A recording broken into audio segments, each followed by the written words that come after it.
जम्मू कश्मीर के पहलगाम में हुए आतंकी हमले को लेकर देश भर में आक्रोश का माहौल है। आपको बता दें कि इसी क्रम में फर्रुखाबाद के कायमगंज स्थित ट्रांसपोर्ट चौराहे पर अखिल भारतीय विद्यार्थी परिषद के कार्यकर्ताओं ने जोरदार प्रदर्शन किया।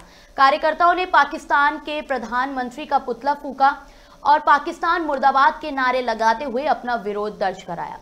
एबीवीपी कार्यकर्ताओं ने इस कायराना हरकत की कड़ी निंदा करते हुए कहा कि निर्दोष पर्यटकों पर हमला आतंकियों की कायरता को दर्शाता है। प्रदर्शनकारियों ने केंद्र सरकार से मांग की है कि इस हमले का मुंहतोड़ जवाब दिया जाए और दोषियों को कड़ी से कड़ी सजा मिले। अनुज मिश्रा। अच्छा, आज कहाँ पे ये आपने पुतला फूंका है और किसका फूंका है? ये ट्रांसपोर्ट चौराहे पे पुतला फूंका है पाकिस्तान का, जो पहलगाम में आतंकवादियों ने धर्म पूछकर जो हमारे पर्यटकों को मारा है, जो कायराना हरकत की है, उसके विरोध में अखिल भारतीय विद्यार्थी परिषद ने ट्रांसपोर्ट चौराहे कायमगंज पर ये पुतला फूंका है। श्री न्यूज़, दमदार खबरें।